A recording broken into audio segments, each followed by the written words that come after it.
Hello and welcome back to the Parc Fermé for podcast number 735, the Azerbaijan Grand Prix review from Baku. F1, hashtag F1, Baku.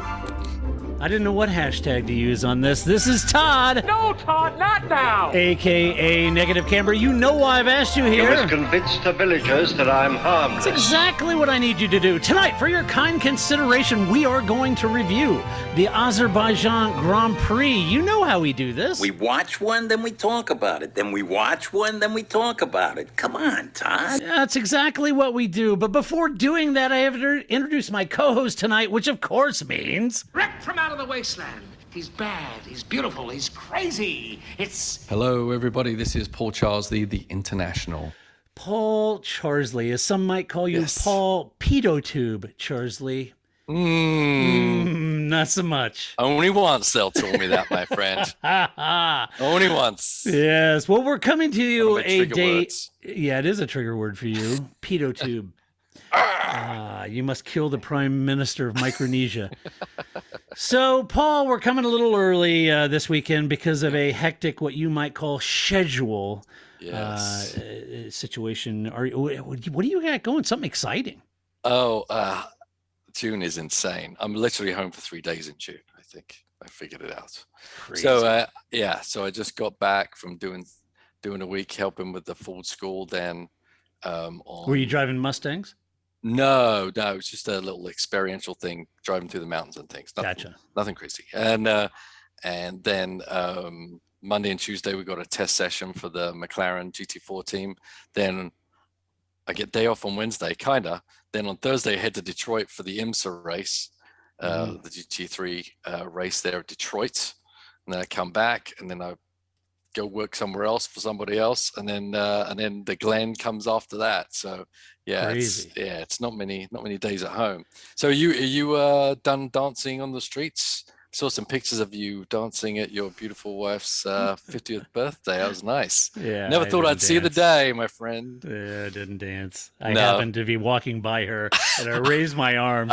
Somebody took a picture of me and said, "Oh, well, he's dancing." No, I'm not dancing. No. Oh, you make your wife dance on her own. Oh, I know. But she was there with all her friends and her Yeah. wonderful friend threw a big birthday party for her. So Looked like a big time. it was a good Nice. time. Yeah. Nice. You know, and making sure Mrs. Camber is taken care of. That's important. So Very important things. yes, Yeah. yes. So completely married up for sure.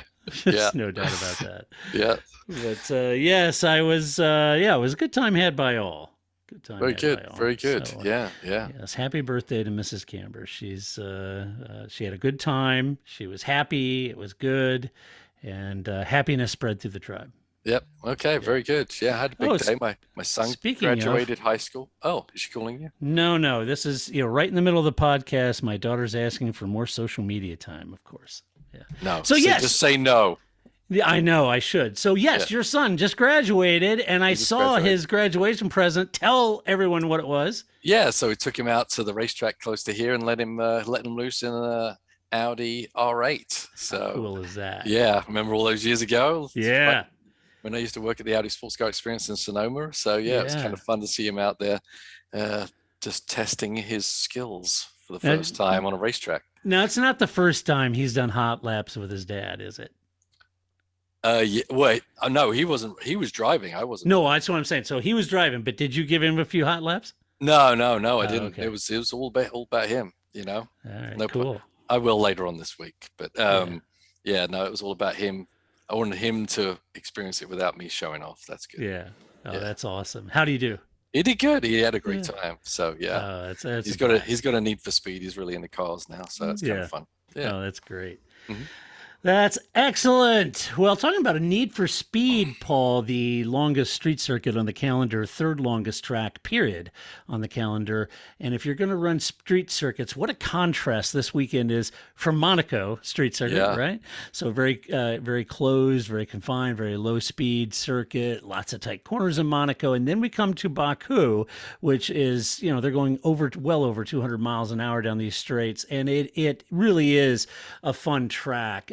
The last couple of races that we had, I didn't race there last year, but the last couple of races there, lots of overtaking at Baku, and a really fun track. And we weren't disappointed this weekend heading into the Azerbaijan Grand Prix. There were a couple key elements that we'll get into before we do the team reviews. Certainly Mercedes, Paul, walked into this weekend having a bad Monaco with Max Verstappen winning the Monaco Grand Prix, taking the lead in the Drivers' Championship, Red Bull taking the lead in the Constructors' Championship, walking into yet another track circuit, a street circuit.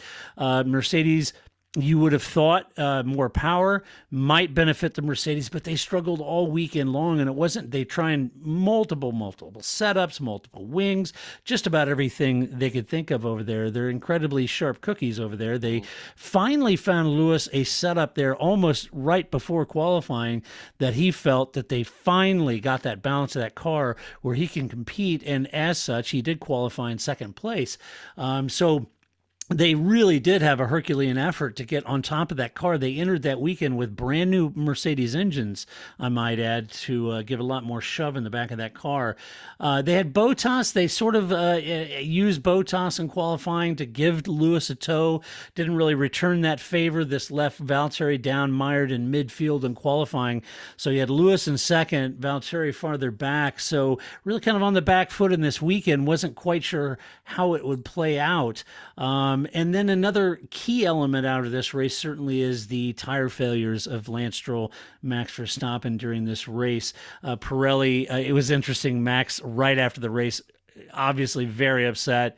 He said, "Oh yeah, I'm sure we'll go talk to Pirelli, and I'm sure the outcome of that's going to be." Pirelli says, "Oh no, it was debris." Right. But that's exactly what Pirelli came out right after the race and said, "Well, we found a cut on Lewis's tire, so it very likely could have been debris." But as the time of this recording, I haven't heard anything beyond what Pirelli said. It could have been debris, but they're going to have to do some forensics on those tire carcasses to find out what was going on. They did up the PSI, Paul, from Friday to Sunday. It was 19 PSI in the rears. On Sunday, they had upped it to 20 PSI. Mm-hmm. Both those issues happening on long runs, older hard compounds. But anyway, those are a couple of the key talking points. Were you a little surprised Mercedes was on the back foot on Friday and kind of in Saturday? Did you kind of expect that? Yeah, I think, even though Baku is like a lot different from Monaco, there are a lot of similarities. And I think, obviously you saw them struggle at Monaco. So I wasn't surprised at it, but I wouldn't be surprised if they're on the front row either, right? But we know there's some chinks in their armor this year that, they're not going to show up to every race and just dominate. And we know the Red Bull have some bullets in their gun now. And so, I think we're still questioning who's going to do what on any weekend. But I thought this has always been a good Red Bull track, even though Red Bull haven't always had powerful engines. And now the Honda engine is a lot more, comparable to the Mercedes unit. You just would expect that they'd be on top of that for at least this weekend anyway. So no, I wasn't surprised at all, but the surprise I have is the difference between Lewis and Bottas. I think that I know there was a thing in qualifying with who gets the toe and everything, but I think there was just a difference all weekend long anyway. Yeah, right. And I think something's going on there. PDR brought up an interesting point. By the way, he did. Listen to me. I'm at PDR. Paul DeRessa, like Paul and I are like this, I can call him haggis PDR. Together. We eat haggis together, and like we're close. So anyway, apologies, Paul. I don't know you well enough to call you PDR, but Paul DeRessa. By the way, sitting in for Martin Brown, I thought he did a great job. He really did. I think Paul and Anthony Davison really do a great Anthony job. Always does. He's my favorite. Anthony is just succinct and he's very detailed on his feedback and doesn't talk down to anybody. So I really like it. I like Ant. Ant does. He's a pro. And they had PDR and Martin's seat this weekend, but I think Ant equally could have done a great job. Yeah. But Paul brought up a good point. Red Bull didn't opt for, and Crofty I think brought it up too, but didn't opt to bring a new engine for this weekend. And it does make you wonder where they do want to bring that new Honda and tactically where they feel like they'll get the biggest gain of bringing that new lump. Right. And whereas the Mercedes cars brought new engines and the Ferrari cars brought new engines this weekend, Red Bull opting not to. And it might be interesting. And then also, I think it was maybe Paul or Crofty, one of them brought up, with Singapore being canceled, announced this weekend, that certainly would have been a track that Red Bull was banking on. Yeah. And so it'll be interesting to see if these cancellations play in the wheelhouse of either team. Right. So anyway, I think anytime you can go longer than everybody else is going to give you advantage further down the road, right? Yeah, you would have to. You'd have to think that. Yeah. So anyway, yeah. So some key talking points going into this race weekend, for me anyway. Some good qualifying performances, and certainly Charles Leclerc putting it on pole position. Quite a turn of events for Ferrari to put it on pole. Looked very, very quick, and continuing that sort of performance characteristic of being very quick on the slow bits. That they had in Monaco, then being able to repeat that in Sector 2 at Baku, I thought Ferrari a real key. But as they entered that, even though they were on pole and Carlos Sainz qualified well too, Ferrari being realistic and saying, but our long run pace we don't believe is on par with Mercedes and Red Bull. Our real target's McLaren. But a surprise pole and a great pole by Charles Leclerc. Yeah, no, it was. I mean, obviously, qualifying was a struggle, right, with all the incidents and accidents and things like that. 4 red flag sessions in qualifying. I mean, people having to try. Did we throw new tires? Did we not throw new tires? Mm-hmm. The allocation is important, as we've seen bleed out into the races. You don't just kind of keep throwing tires at it in qualifying because it really hurts you with choices during the race, which some people benefited, like Vettel in the end, right, having a new set to use for that final sprint. So. And it's really hard mentally to stop and start and wonder whether you're going to go out for qualifying or not and get a run, and it keep getting negated by someone else's accident. So pretty choppy there. So that helped Charles obviously and hurt Carlos as he came up to the incident with Yuki in the barriers. So frustrating for a lot of people. I think Lewis benefited big time out of that. I don't think on form he should have been on that front row, even though they did make gains. But that's what happened, and he made the most of it, at least for most of the race anyway. Yeah, for sure. Well, let's talk about the race. Red Bull ends up Sergio Perez taking the victory in P1, Max Verstappen a DNF. Max started third, but took the lead of the race by passing Lewis during the pit stop when Mercedes blinked first, with Lewis on lap 11, leaving Max to box on lap 12. Now, in order to make that work, he had to get by and around Charles Leclerc, which he did early on. Once DRS was activated, Charles did a pretty good job of holding him off, but he eventually did get around him pretty quickly, and then looked in full command of the race after he got around Lewis on that pit stop, pulling out 3, 4, 5 seconds on Lewis and managing that gap. His day ended very much like Lance Stroll's did, with a tire failure with just 3 laps to go, leaving him in the wall at around 200 miles an hour and no points. Now, at that point, Red Bull obviously completely gutted by this. He had Sergio Perez running in second behind him. The team tried to compose themselves, not happy with Pirelli. But they had to compose themselves, and at that point focus on Sergio during the red flag period, knowing that Lewis in second place at the restart would likely retake the points lead in the Drivers' Championship. So this was brutal for Max, a horrible result. He was not happy, got out of the car, kicked his left rear tire, equally just gutted, no fault of his own. And you could just see, the faces of the Red Bull team. They're just gutted when Max hit the wall. Oh yeah.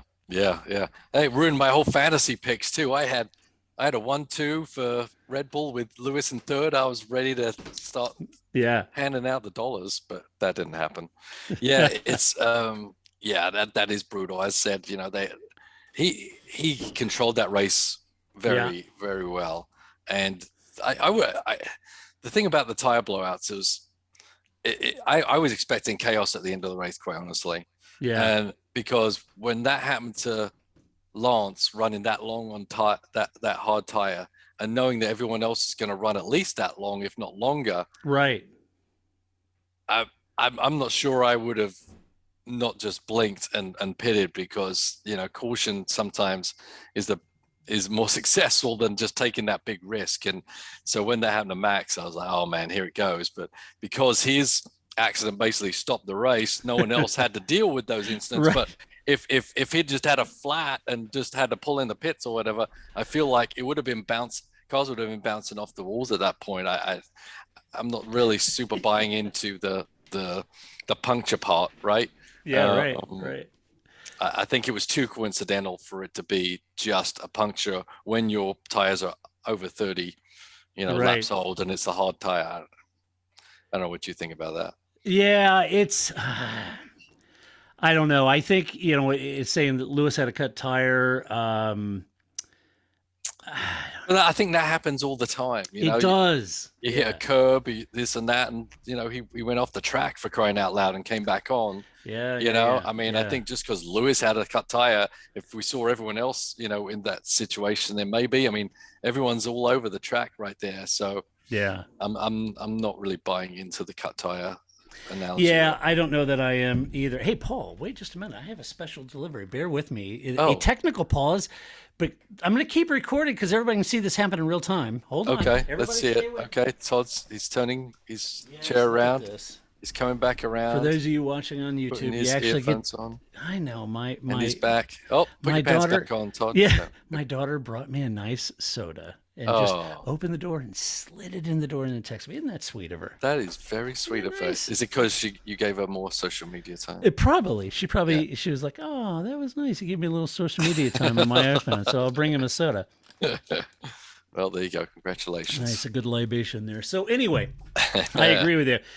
Yeah, I don't know. I certainly, whether it was Paul, Ant, Crofty, the Sky Team felt that, Pirelli's going to have a lot to answer for here. Yeah. If those were true tire failures, of course, you're going to get the safety question number one. They hit those walls at 200 miles an hour, and that wasn't good for anyone. Thankfully, none of those cars flipped up over the barriers or anything crazy happened, right? So certainly number one. Look, Pirelli takes safety just as seriously as the FI or anyone else. So it's not, you need to be fair here. They went with a softer compound set than they did the last time they were here. But the tire is heavier and a little more durable. And I'm sure they did the math and the numbers and crunched it and felt like they could bring a little softer compound here. Same ones they brought to Monaco. Well, it's interesting that they upped the tire pressure after Friday. Yeah, that's a telltale cell that they were sign. seeing something, which is basically that they're seeing something happening in the sidewall that they don't like, and so they're not allowing teams to go below a certain pressure, else because on race tires, Michelin, Pirelli, whatever, those first 2 laps on a tire out of are very crucial. If you push the tire, if you hit too many curbs, if you overload the tire in those first 2 laps before everything's really in sync, you can damage the sidewall of the tire. And it's not necessarily instantly apparent, but it can be 10 laps further down, 15 laps into a stint, near the end of a stint. But eventually, if you don't take care of those tires in those first 2 laps, you can damage the tire. So eventually it actually fails on you. Yeah. Whenever we in the GT cars, for sure, we're like, okay, first 2 laps, even in the middle of a race, no curbs, don't hit the curbs. Protect the sidewall of the tire till the tires are up to temperature and pressure. Yeah, I'm with you. I think when they made a PSI adjustment mid-weekend, there's something there. Yeah, they didn't do it for no reason. So. Yeah, exactly. So watch that space because it cost Max a massive points haul. Now you could come out if you're Red Bull and saying, hey, look, with Lewis and what happened to him, it's a net zero, right? Mm-hmm. Very true. But he missed 25 points. At the end of the day, you miss points, and even if Lewis finished second or third, he missed a gain. He missed a gain. Right. So, and if the gain was missed because of a tire issue, then Red Bull has every right to be upset. Yeah. For Sergio, let's talk about him. Sergio had quietly made his way from 6th to second when Max crashed and suffering from a hydraulic issue, no doubt. You remember right after the race said, stop the car, stop the car. Right, he had a right. hydraulic issue. They almost had to retire that car. So he managed to put in 2 terrific final laps to take that win. He did a fantastic job. And look, nobody finds it easy to keep Lewis Hamilton behind you for the majority of the race, mind you. And especially with in DRS. this DRS world with a straight that's like a mile and a half long or whatever it is. Yeah, exactly, with a brand new engine in Mercedes. So, it wasn't like he was just holding off a midfield guy. You had Lewis effing Hamilton behind you with a new engine just charging at you, right? And so, Sergio's not a rookie. He can take the heat, and he did. But he did exactly what Red Bull hired him to do. And he said, give him 4 or 5 races to get on top of this car. This is the 5th race he won. Now, Max corrected. He wouldn't have won, but he would have finished exactly where they hired him to finish, which is right on Max's tail. So he was only, 2-3 seconds behind Max when Max was, had the measure of the race. But Sergio put in a great performance. Kept Lewis behind him, said it was flat out every single lap, just keeping Lewis behind him. In the end, Red Bull came out of the weekend with more constructors' points, so that's good, and Max is still leading the driver's title. They also benefited from the logic that saw them hire Sergio in the first place to pick up the pieces in case something should happen to Max. And you can't say enough about the job Sergio did. No, it was phenomenal. I mean, as you say, the cat and mouse game, trying to keep Lewis Hamilton behind you, who we know nearly knows every trick in the book at this point, right? Especially with a car that probably has a bit of advantage on the straightaway on this track. It was unexpected for him to be able to hold him off for that long. And we know there's a lot of tricks, on the steerings and the settings with the battery and everything like that. So it's not just they got their head down driving. They're having to manage where they're conserving power, where they're using their power to make sure they have what they need to fight at the right places on the track. So you've got a lot of thinking to do and a lot of fast driving to do too. So super impressive by Sergio. He was a little out of place in qualifying from where he should have been. Not for his fault. I think, just that stop and start qualifying. He just one of the people that got caught out there, but his pace through the weekend was a top 2 guy, right? Yeah. And as you said, it's exactly what Red Bull have always wanted, in their second driver. And that's why they got Perez instead of trying to keep, regurgitate the rookies and with their, tender nervous systems or whatever you want to call it. But Sergio comes in, figures it out. And I think he's right there now. And that's going to bode very well for them for the rest of the year as well, not just this race. Yeah, absolutely. Let's talk about second place, Aston Martin. Yay, Aston Martin, your team there. Yeah. Lance Stroll, a DNF, unfortunately. Sebastian Vettel all the way up into P2. Aston Martin split the strategy with Stroll starting on the hards, Sebastian Vettel starting on softs, and Seb ran those softs, Paul, longer than anyone. He ran them 18 laps. Right. And then finally boxed on lap 18 for the hard compound.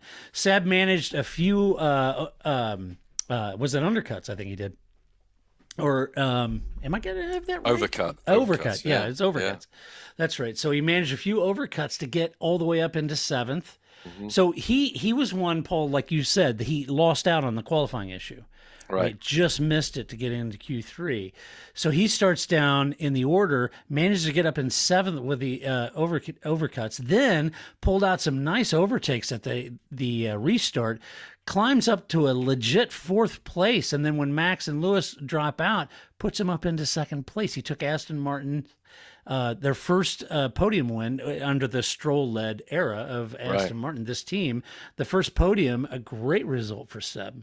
Yeah, no, I think obviously a great result for the whole team. Yeah. I think, with Stroll, I know they ran separate strategies, but I think both strategies are actually going to work really well for him. I do too. I think Stroll was looking super strong. Yeah.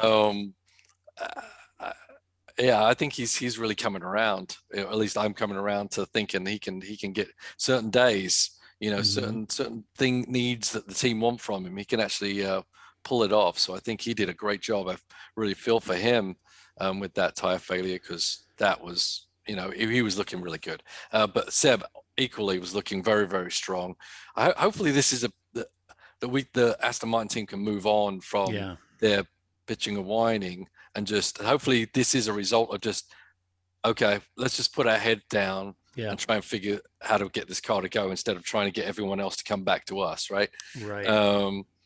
So, and for some reason, the past couple of races, it seemed like they're figuring out and they're getting that car to actually work. So that's a really, really good sign for the team as a whole for the rest of the season. But I think Seb, made the most of that opportunity.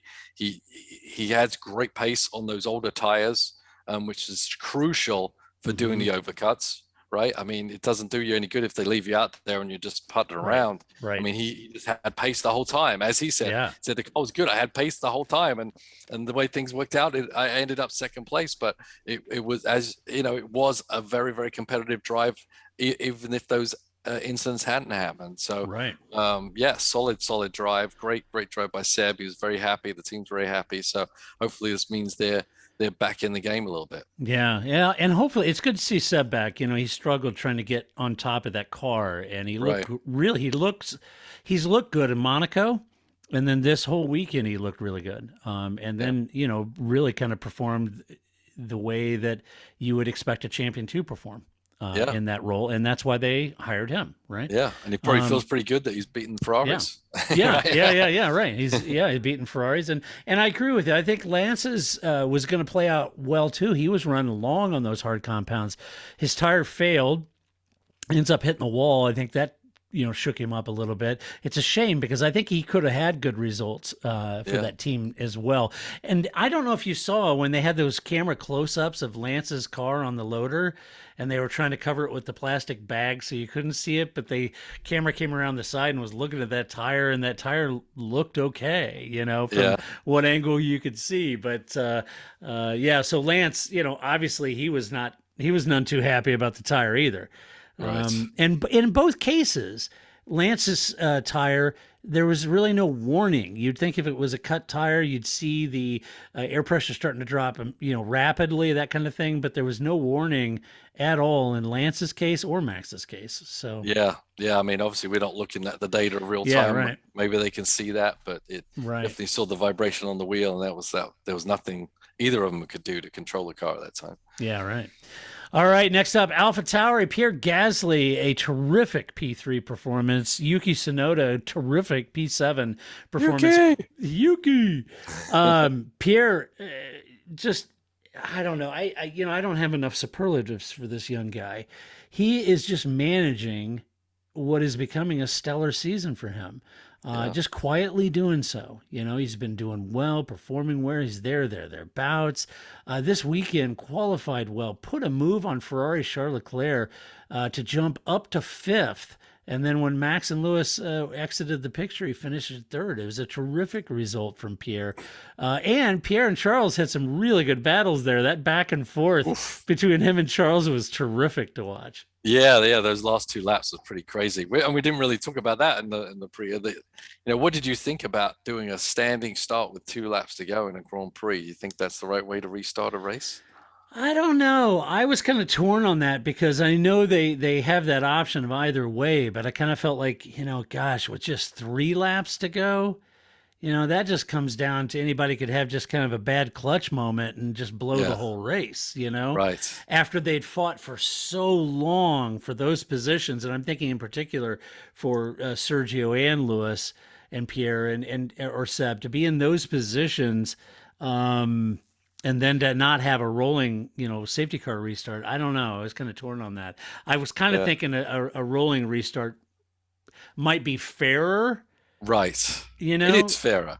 Yeah. Yes. Yeah. But I agree. But it's like, I was thinking the same thing, but that's kind of the Formula One mentality. Yeah. Right. We just let's keep everything the same. We don't want to bleed out. Yeah. I mean, to some degree, you look at, it's used a lot, the best drivers in the world, right? It's okay to throw a little adversity in there and see who else gets out of there, Yeah. So I was fine with it. In the beginning, I was like, you're kidding me. That's not right. Yeah. That's a gimmick, right? But in the end, just think about it more deeply. I'm like, that's okay. Yeah. Some people, to be a Formula One driver, to be a Grand Prix star, you have to be able to be good at everything. And when everyone, it's all equal, everyone gets the standing start. That's it's not right. like, right? Then, Yeah. So I was okay with it in the end, but I wasn't sure I would be before I saw it. And it was pretty exciting, but I don't like gimmicks, but I don't think it was a gimmick. I think it was just another discipline that challenged these guys, and we saw what happened, Yeah. Well, yeah, and in that sense, because I was thinking, it'd probably be fair if they just did a rolling restart, because these guys had worked so hard to get those positions all day long, and then you could just throw in a random element restart. But on the flip side of it, as you said, look at the restart. Look at Fernando. Mm-hmm. That's just a champion making it happen. Right. At a restart. And you said it's the same for everyone, and everyone has a chance to, to win or lose, and places are gained and lost on restarts, so. Yep. I mean, they're earning that position still. It's not like reverse grids or pull your starting position out of a hat where, the randomness I don't like. Remember the randomness of the Pirelli tire that one year? I didn't like that either. Right. Yeah. It's not random. It's just a discipline that drivers should be good at. And if you're not good at it, then maybe you don't deserve that spot. So Right. So anyway, good result. Now let's talk about Yuki. Despite telling his team to shut up on the radio, shut up. Yuki managed to score some great points as well. And as a rookie, I don't think he can feel too bad about letting a veteran like Alonso get the best of him there on the restart.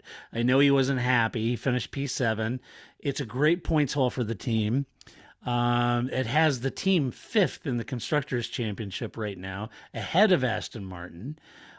He said he was frustrated because he was doing much better before the restart. He lost positions after the restart. He wasn't happy about that. He wants to analyze where he lost time or what happened. And like I said, he got mugged by Alonso, but it's Fernando Alonso. Yeah. The guy, that's what he does. And so Yuki can't feel bad. I think a P7 is a great result for him. Yeah, I think it was great, and I think he didn't hit the wall. That was good. Yep. He's only second most likely on the grid to hit the wall at any moment. So right. And it was a very insane couple of laps, right? Yeah. Very easy to take yourself out and make the wrong move. So I think it was a step forward for Yuki. He's been struggling quite a bit. Even. I've been thinking, maybe they should let him sit out a race or something, and have a rethink, because I think his mental stuff is getting in the way of his talent, because I think he actually has some good talent, but he needs to make a couple of breakthroughs there mentally. The screaming on the radio is still not good, but he needs to have a bit more composure than that. But I'm glad for the team. I think team's performing well. Gasly's just showing exactly how good that car is, and they're losing points because Yuki's had a pretty much a more down than up season so far. So hopefully this can help them, put them in the championship position where the car probably deserves. Yeah, I agree. All right, let's talk about Ferrari. Charles Leclerc, P4, Carlos Sainz, P8. As expected, Leclerc got away cleanly and led early on, but Ferrari wasn't going to have the pace to keep Lewis or Max behind him, and I think they were realistic about that. Charles tried to stop early, but he lost 2 spots at that stop, and then he spent the rest of the day pushing Pierre Gasly, trying to get to that podium, and he had some really good battles with Pierre. He said that while his pole position was a surprise to him, he said actually also the speed of the midfield was a big surprise too, and that Seb and Pierre did a great job. So I think he felt like, we got pole is a little surprising, but how fast AlphaTauri was, how fast Aston Martin was, and everyone around him, I think that he thought that was a big surprise too, at how quick they would be. Yeah. No, it was a shame to see him drop back that far. I mean, 4th place after starting on pole, probably not what you ideally want, probably what he expected if he thought the Red Bulls and Lewis were going to be ahead of him. Unfortunately, there was only one Red Bull ahead of him, so probably underachieved at that point considering where he started. But I think it's still a positive weekend for him and Ferrari. The midfield, the really tight midfield is kind of moved up a couple of spots, and Yeah. now it's from third on down is just who, except for Haas, you can forget about them. But Yeah. everyone else is going to have some fun out there. So yeah, I think it's good fun, and you just blink and you'll be down a couple of places. So Yeah. but ultimately Ferrari, with Sainz having to come back from so far back because he didn't have a good qualifying, etc., and he ran off into the road, that was disastrous. So I think Well, it left him down in 15th. yeah. So for them to come back with a fourth and an eighth, I think is probably it's good and bad, Yeah. for them. Not what they should have done, but it's a good recovery from what actually happened. Yeah. Despite the challenges they had, Carlos made that stop, ran wide down the escape road. That's not what he wanted to do. Dropped him down to 15th. He fought back to 8th, which was effectively a recovery drive for him. They did manage to stay on top of McLaren by just 2 points in the Constructors' Championship. Now, had Carlos also finished ahead of Lando, that would have been a big help to the team, but he didn't. I can't believe how with Sainz, how much lockup he got, and that he stayed on those tires. That was kind of crazy. Yeah, because that was pretty big, some big lockups. That must have been unpleasant to drive at that point. Yeah, I would think so.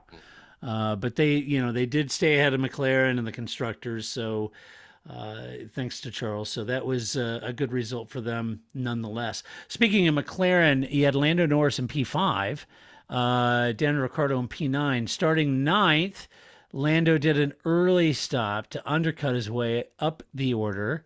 And then when the red flag came out, he had some really good battles in that process. But when the red flag came out, he changed tires during the red flag session, held on to fifth for a good result, limiting the damage that Ferrari were doing in the Constructors' Championship.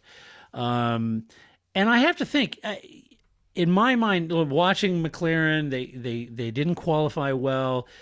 Dan looked better during practice and during qualifying until he hit the wall. Mm-hmm. But he looked a little more settled in that car, and the team said that he spent like all week at the factory really working through trying to get on top of what he was struggling with. And it looked like it, to me, from the outside looking in, it looked like it did pay dividends. So given the struggle they were having, I think getting Lando up to P5 is a pretty good result. Yeah, I mean, and obviously they lost one of their most seasoned benefactors with Mansour Ogier dying this week. So tragically, yes. Yeah, I'm sure Zach obviously worked with him hand in hand and worked well with him, but he's been involved with the McLaren group since its inception with Ron Dennis. So that's a big deal. And so I don't know if that's going to upset the apple cart in the team anyway, but I'm sure, there's a lot of people that mourning his loss. So that kind of put him on the back foot a little bit. So it would have been nice for them to be able to be a bit more up the sharp end. I think this wasn't the greatest track for them. Mm-hmm. I think Ricciardo's he's still not there. I mean, maybe he did get his head around some things, but still, I think, Norris is head and shoulders above him right now. Session to session, I mean, I think at one point Ricciardo got by Norris right at the beginning, but then dropped back again. So I don't think Ricciardo has solved all these issues, but and I don't think this track or this weekend was a great one for them. So once again, kind of like Ferrari, they probably got more than they deserve in points wise from how the car was actually performing out there on track. But they did leave a lot on the table, I think. Because if you consider that two midfield cars were on the podium, right, you would have thought they would be one of them, right? You'd have thought I just don't think it was a good weekend for them as a whole. This track, something like that. Yeah. Alpine, Fernando Alonso, P6, Esteban Ocon, DNF. Esteban was just a few laps into the race and had a loss of power, and he retired. But for Fernando, like Perez, Ricciardo, and Seb, in my mind, maybe he's starting to come to grips a little bit with the tires, with the Alpine. He looked a little better this weekend, looked a little quicker, and he managed to put in a great drive to sixth place. He spent much of the day down and around 11th. But once he got those fresh tires on at the restart, he passed Ricciardo, Sainz, and Tsunoda to come all the way back up with a little bit of Alonso magic and finish sixth, which is a great result. Well, it was interesting because when he pitted before, before this whole incident, he put soft tires on, but he wasn't really making any gains. Right. I thought, he was one of the first ones to stop for new rubber, right? Yeah. So I expected him to make great gains at that point, but it didn't really happen. But with the restart, that just kind of worked out in his favor for sure. But so I'm not sure what was going on there, but I think the Alpine was okay. But as you said, I think it wasn't the Alpine that got those positions. It was Fernando Alonso that got the positions on the restart. Yeah, I think so, for sure. Alfa Romeo, Kimi Räikkönen P10, Antonio Giovinazzi in P11. A tough race for the team. They ran outside of the top 10 for most of the race, but through attrition ahead of them, they managed to squeak a point out in 10th with Kimi. He did have a nice move on Bottas, though. Finn against Finn. I thought that was good. They're not the friendliest of sorts, those two guys. No. Yeah. I think they're, not that I'm keeping score, but if I go back, I think it's been Bottas taking Kimi out more than the other way around in the past. I would imagine. Back in the Williams days. But anyway, yes, the two Finns having a tussle, and Kimi came out on top of that. So that was good. And Antonio, he was nursing a brake issue early on, did an undercut for a few positions to finish back up to 11th. So 10th and 11th, about the best they could hope for, I think. Yeah, I think Alfa Romeo, they're not going to shake the Formula One world right now. So for them to get points, that's kind of where we're kind of expecting them to be around most of the time, right? Nothing too exciting. They're not like AlphaTauri, you just really scream some results out there. They're just kind of plodding along for whatever reason. Yeah. Right. And that leaves us to Mercedes.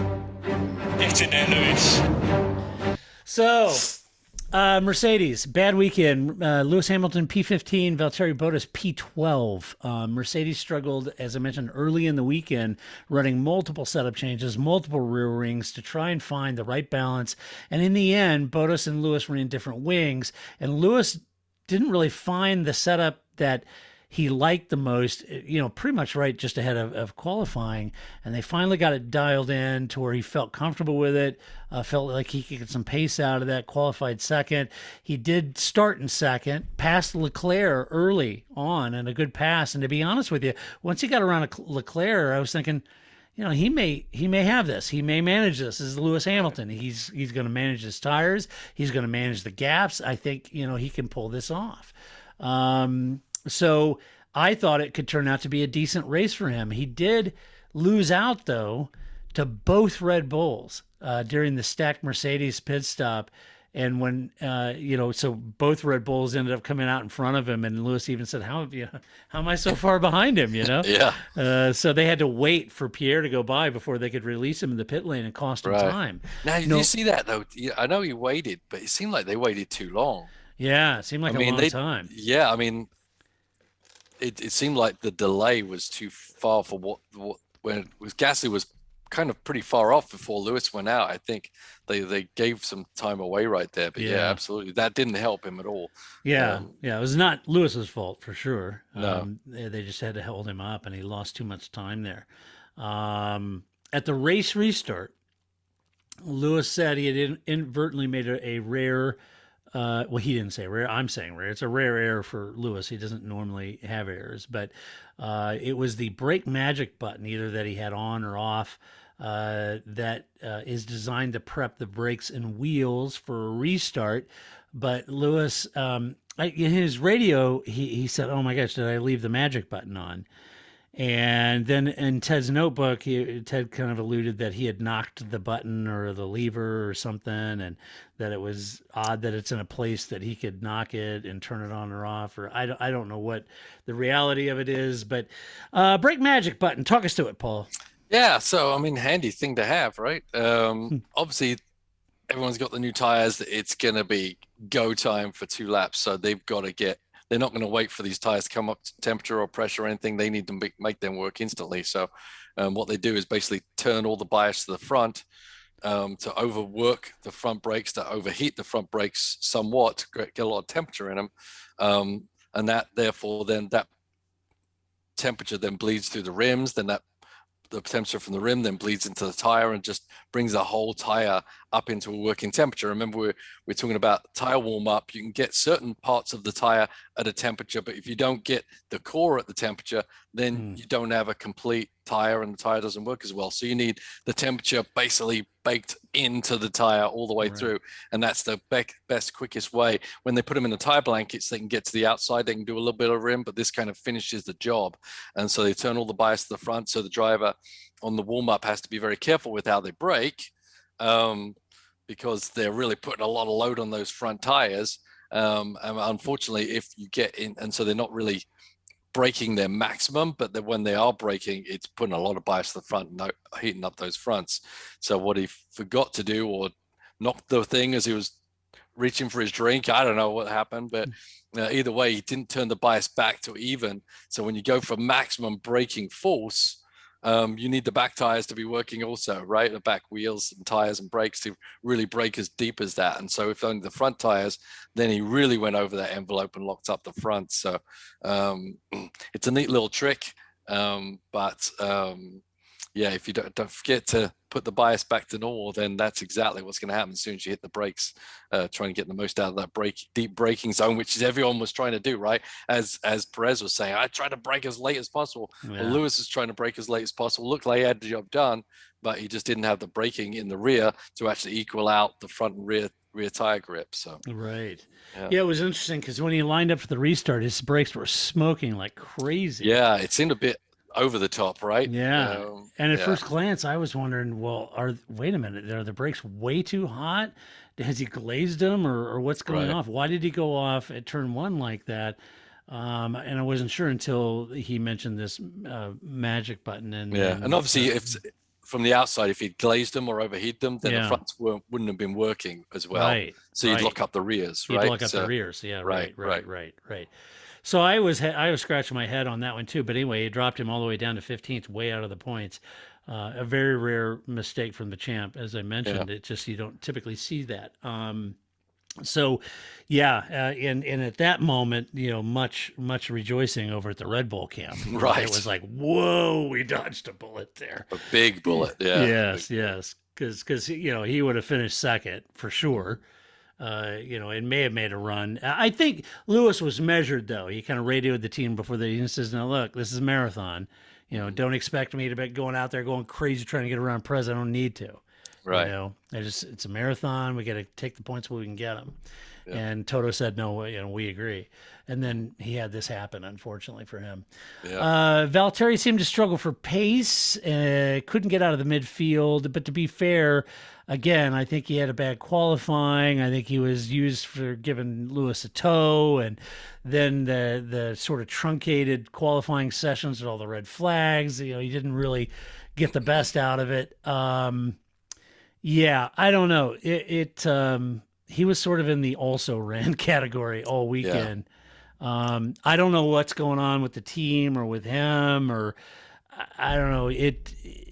Forget Valtteri 2.0. This is like Valtteri MIA right now. Yeah, for sure. And I'm whatever if the Mercedes left him out to dry, I still don't think his pace is up there. And looking at it, Bottas started the race ahead of Vettel. Vettel ended up second. Bottas ended up, where did he end up? 12th.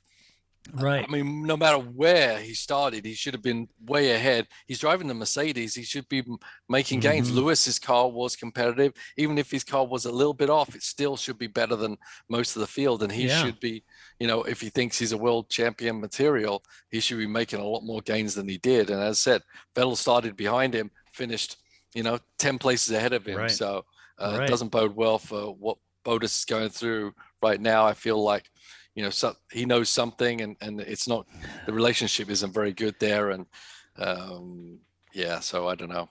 Yeah, I don't know. He's just not doing it. He's just not doing the job.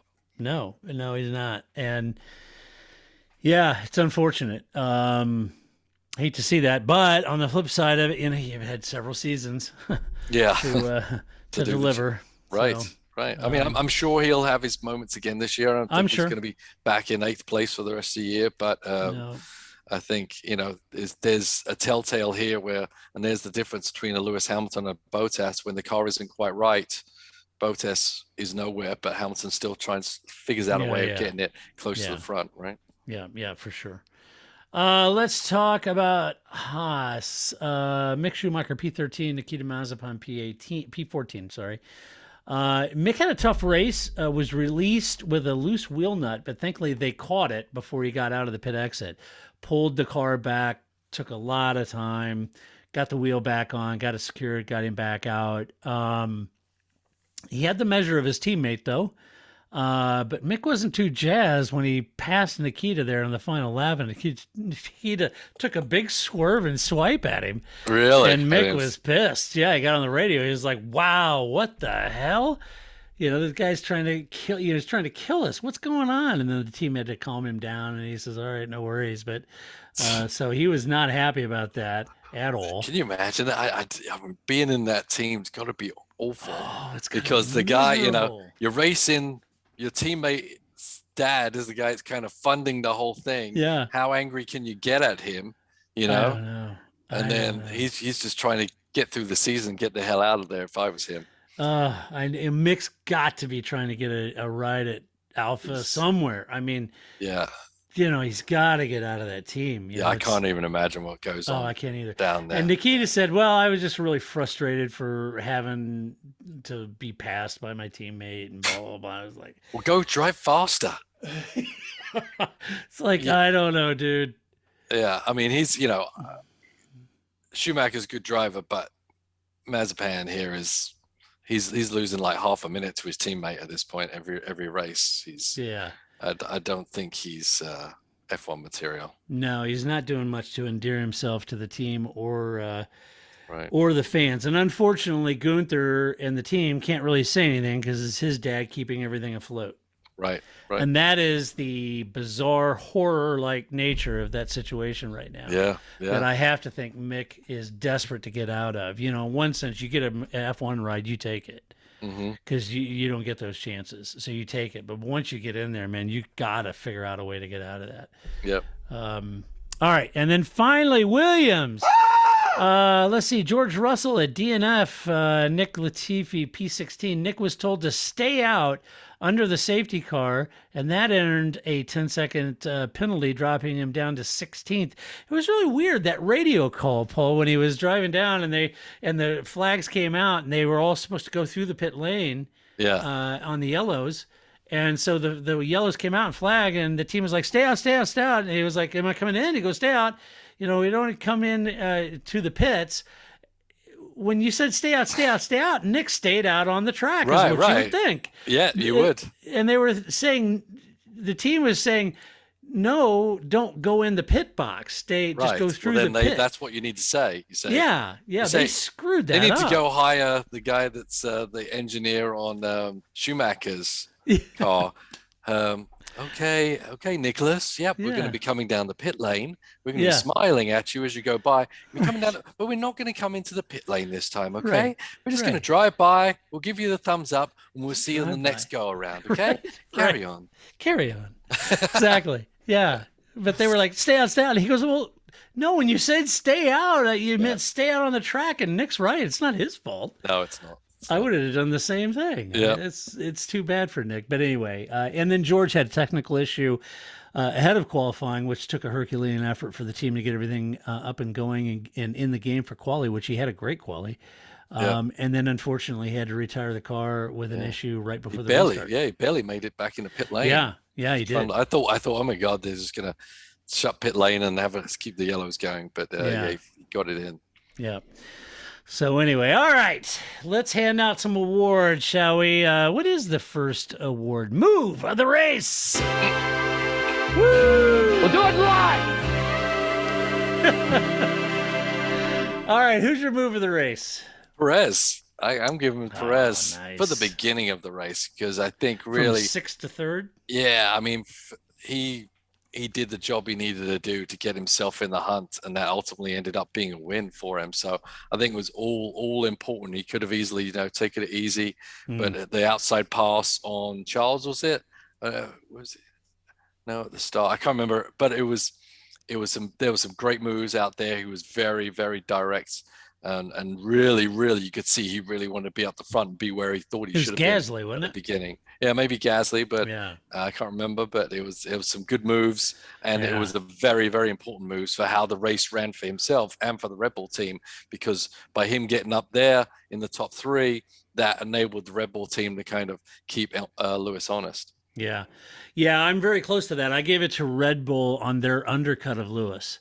Getting both cars out ahead of Lewis, I thought was a brilliant move. And so you got to execute and make that work, as we've talked about many times, and they did. And they got both Sergio and Max out ahead of Lewis. And I thought it was a great move. Very much so, which really set up the whole thing, because had that not happened, and like to your point, had he not made that really good, Sergio made that really good start to get into the position to make the undercut work, he wouldn't have had to win. You know? Right, exactly, yeah.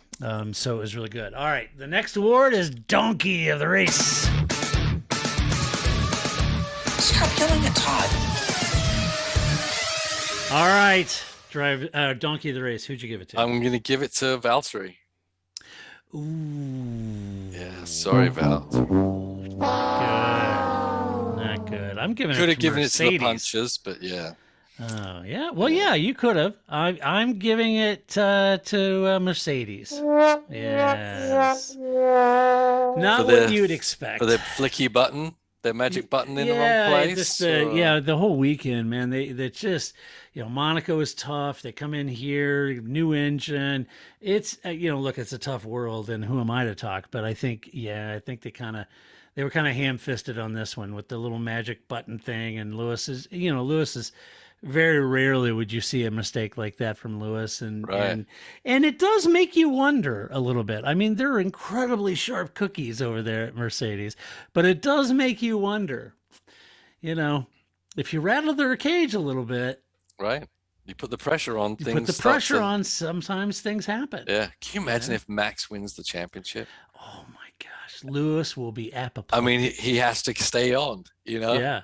So this negotiation this summer is going to be really crucial on where are you in the championship. If he thinks he's like a CEO ahead of everybody, it's going to make it a lot different negotiation than if he's behind Max going into this break, Right. And with cost caps and a complete new regulation set for next year, there's no guarantee Mercedes is going to be class of the field. I would assume they will, but you don't know that. Yeah. So Lewis, he'll be incandescent if he doesn't win it. But kudos to Red Bull, man. They're making an exciting season out of it, and they're rattling Mercedes' cage. And sometimes you do that, and little fissures, little cracks appear. And Mercedes has had a lot of people poached from that organization too. I'm sure that's not helping. Anyway. No. All right. Next award is Drive of the Race.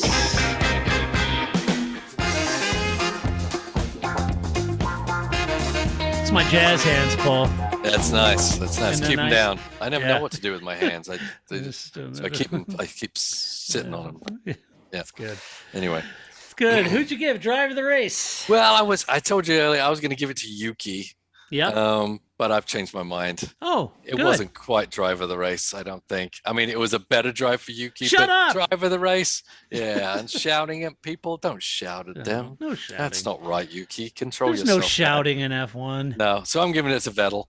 Good call. I mean, what a comeback.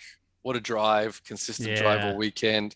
You got, attrition incidents got you second, but you were right there as a top 5 guy the whole race. So good job. Yeah, he looked terrific. He really did. Let's see. I'd pick somebody different. Vettel, I think, got the vote for the F1.com, but and you're in great company because I think he did great. I honestly, I could give it to Perez or Pierre. I thought Perez and Pierre both had equally terrific drives, and like you said, Perez didn't have the best qualifying, but he made it work. He got that great jump, 6th to 3rd, got the pit stop, undercut works, comes out, holds Lewis Hamilton, no chump, holds Lewis Hamilton off the entire race. Yeah. Under DRS, attack. It'd be so easy to just give up on that. Yeah, because you're gonna be literally 100% focused Yeah. the whole time to pull that off. Yeah. Yeah, because Lewis isn't suffering any fools back there, and he's in a car that is a class of the field. But Sergio had to manage his tires and not overcook them, Mhm. and struggling to keep that DRS zone neutralized and keep that second. I just think he did a great job, and equally, I think Pierre did, and Yeah. Sebastian. So What any do one we of those do guys. about Pierre?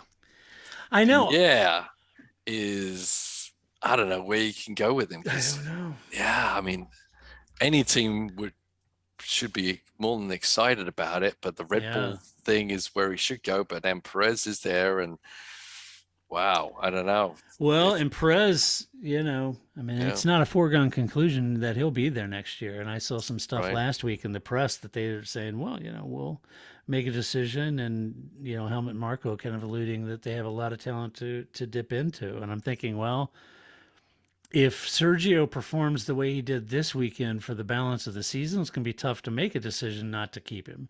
Because he's delivering, On the flip side, you would think the logical choice would be to replace Sergio, or if Max does go to Mercedes and some weird thing, then maybe he's got an opportunity with Sergio at Red Bull. But I keep thinking he's French. Maybe go back over to Alpine, right? Oof.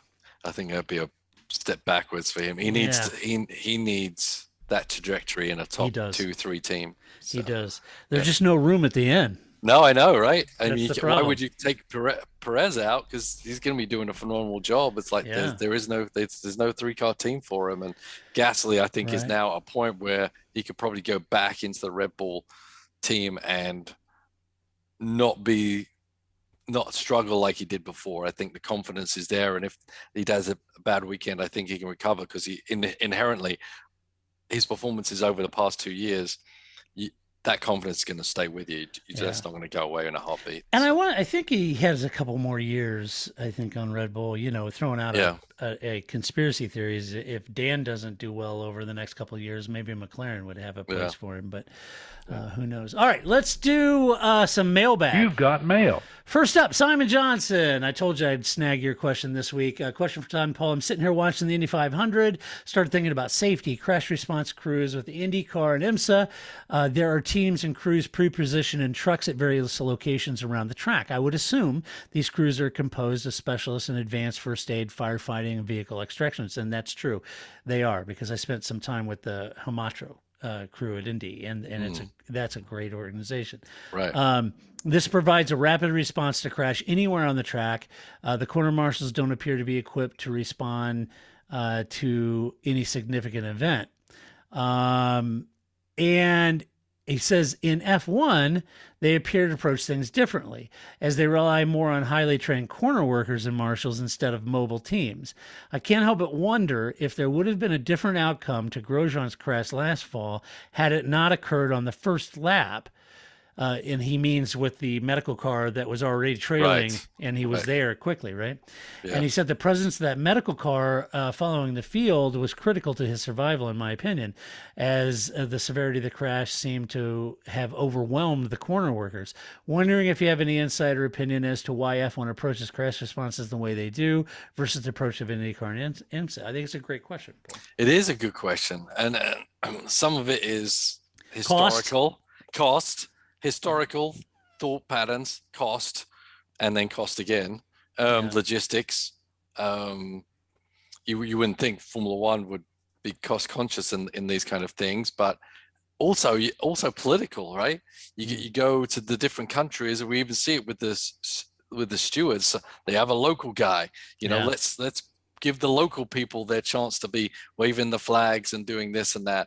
Right. I'm trying to think what series started the whole integrated emergency response. Probably Indy. I think actually NHRA. Is it Indy or NASCAR or I think I'm pretty sure it's Indy. Yeah. And I think NHRA did as well. And then NASCAR took that on, and IMSA doesn't really have that. They don't have the whole team that comes and puts themselves out in the corners. They rely more. Do they rely on the corner marshals? Right, and trained. They have certain people that go in and train and review procedures for the local people that work in there. Actually, one of the guys I met in Mid-Ohio was a listener. Sorry, I forgot your name for a second here.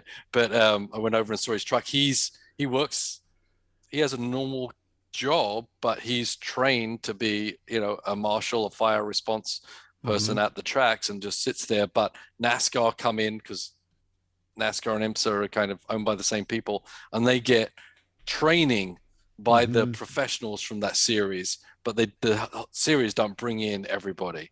Right. But IndyCar definitely have a whole response team that moves around the country. And unfortunately for Formula One, it goes around to so many different countries. I don't think that's even logistically possible. Yeah. They bring the pace cars and the security cars and the safety cars at the back, but they don't have enough room, and going in different countries with different rules and different medical conditions, etc. There's just no way of having that a consistent thing. It'd be a great idea, I agree, but ultimately American racing has been more historically, since IndyCar came to that with the Indy 500 and the ovals, where you could get to it's easier to 1, do 2, on 3, an or 4. oval. Yeah. So that's kind of where it came from, because it was a lot easier to actually function in that manner rather than a 20-turn road course. It's evolved where now they kind of evolve it and spread it out a little bit, even on a road course. But inherently, I think it came from the simplicity of an oval and the easy access to send someone out there as soon as something happens. Right. But that's just not possible in Formula One, unfortunately. Yeah, it's easier to do at Indy than it is at Spa, right? Yeah. Yeah. Yep. But it's a great question, Simon. Yeah. It is. Stephen Gulick asks, I saw in an interview this week that Max said he doesn't do track walks and just learns what he needs and the first few laps of practice. I seem to remember Lewis saying something similar. He did. Stephen, he did indeed. So is there any benefit to a track walk? And if so, what types of things could or would you learn from it? So, Paul, as a driver, as we talked about this just briefly pre-recording, and as a driver, I reckoned that you're the kind of driver that definitely would want to walk the track with your engineers and look at it. But talk us through some of the things that, because it's not everyone's thing, but talk us through some of the scenarios that the actual F1 drivers are looking for with their engineers versus why Lewis or Max may not feel like they want to do that. Yeah, I mean, obviously Max and Lewis, if they've been to a lot of these tracks before, there's only a certain amount you can learn from walking the track. That when you walk a track, the corners look different, the turning points look different. You don't get it's not going to really affect a lot of how you're going to extract time from a track. And also because now we've got simulators, they get a lot of, when you get to a race weekend, a track, there's a method that you follow to get yourself up to speed. But I think the simulators jump you way ahead of time from the traditional where you walk the track, and then you do a couple of warm-up laps and you figure it out. When we do it, and we do it every time, and I'm kind of a big advocate with the Heart of Racing team. I'm like, okay, track walks at 5, let's go, everyone, let's go, right? So I think it's a good way to open the weekend, get your head into the race weekend, especially if you've been off for a couple of weeks, or like with the Heart of Racing team, we've got Ross racing in Spa, and now he's coming over to racing in American racing again, which is a little different. And it's a good chance for the team and the drivers to have a little chat, just kind of work up that conversation. But when you're out there with the engineer, initially you're looking for changes in the track from last year. Is the drop off? Is there a new curb there? Is there extra peril at this corner that wasn't there before? So you're checking out the track. Is the track, and it's a lot more apparent on US tracks because they're not upkept quite as well as European ones, but is there some more patches? Is there cracks in the pavement? Is there more at a bump that wasn't there before?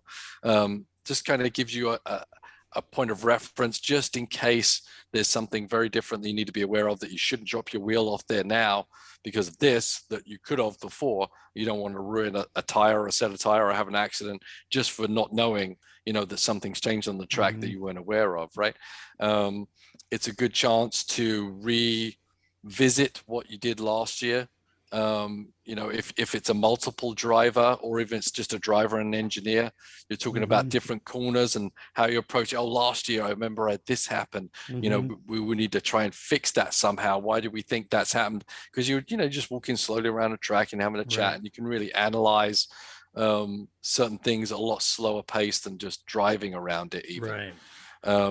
What curbs should you hit? What shouldn't you hit? If something's changed, or maybe we should try this or that. If it's a new engineer, the engineer, I think, benefits just as well, because they're seeing something they never see. They see squiggly lines, right? This is what this squiggly line is. This is how big this curb is. So that when we see this squiggly line, this is what it does. The tire went up and down, and the tire car lands, and it does this, and it gives you a feel, a real life picture of what's going on out on the track. And I said, and then I said the driver and the engineer then have a discussion about this corner or that corner. And I think it's helpful. As I said, for someone like Lewis or Max, maybe it's not going to make a massive difference. But I would rather do it than not do it. Well, it's like you said earlier, it's not like Max or Lewis are going to go out there and go, oh, I should have been taking this line. I should have been over here, and I'd be much quicker on this track. That's not at all what they're doing. I have to think that like you said, it's for their engineer and for them. And I just made the case pre-podcast that if they had made some changes to curbs and they were a little higher or whatever, it would change the stiffness of your suspension if you're a driver that's going to use a lot of curb. And so you got to have that conversation. How much curb are you going to use? Where and what curbs are you going to hit? What makes you fast around here so we can set up the car for it, Right. And it's like our last Harder Racing, we were at Mid-Ohio, right? And there's this big bump right before you come onto the main straight, and we're evaluating, do we want to hit it? How much of it do we want to hit? If you hit too much of it, then the car's just going to react in a certain way. So the drivers kind of get tuned into, okay, we know where that is. We want to make sure we don't hit that, because if we do, then everything we do on the setup is not going to work anymore. So right. Yep. Good question, Stephen. Appreciate it. Finally, let's see, Mr. Drury, Xean, Sheen, however you pronounce that. I love trying to pronounce your name though, and I love your questions. Anyway, here is their question on the fastest lap point. They mentioned several times a race that the driver has to be in the top 10 to get the point. If they get the fastest lap outside the top 10 and then make it into the top 10, would that lap count? Yes. Or if they got the fastest lap in the 10th, drop down to 11th, and then regain 10th, would it still count? Yes. There you go. All right. Yeah, it's all about where you finish, not where you are when you set the fastest lap. Yeah. Right. You could be at 20th and you get your fastest lap, and you finish 10th, you still get that deal. But if you're leading the race, you get the fastest lap, but then you spin and end up 11th, you don't get it anymore. So it's really if you're just leading about, and you get the fastest lap and your tire blows up and you're out of the race like right. Max, you get don't nothing. Get And you right. Good day, sir. Yeah, Yes. that's right. That's right. So anyway, all right. Well, that does it. That's what we think about the Azerbaijan. It's easy for me to say, Paul. The Baku Grand Prix, the Azerbaijan Grand Prix. I always go with Baku. Easy. Yeah, it's easy. It's easy. Just north of Iran. Yeah, right. Crazy. When you look at where it is in the map, it's like, God, talk Yeah. about peril on the track. I feel like there's peril all around. All around. country, yeah. It's the Caspian Sea, is it not? Yep. I think Yes, it is. So anyway, that's what we think about it. And that's what we had to say about it. We hope you enjoyed it. But tell us what you think about it. Go to our website, theparcfermé.com. Share your opinion. Just do it with decorum and civility. As always, thank you so much to our Patreon supporters out there. We could not and would not do this podcast without you. Thank you so much. And if you like the podcast, go over to iTunes, give us a little love over there. We'd appreciate that as well. And until the next time, Paul, have a lot of fun this week with all your racing activities. Hey, yeah, it was racing stuff. All that racing Getting in the way of, and, my cooking and things. Yeah, your fantastic McLaren cars and Aston Martin race cars. And Right. It's a tough life you live, Mr. It is. Kersley. It's harsh, man. Tough life. So, all right. Until the next time, this is Todd, a.k.a. Negative Camper, saying so long. That's it, man. It's game over, man. It's game over.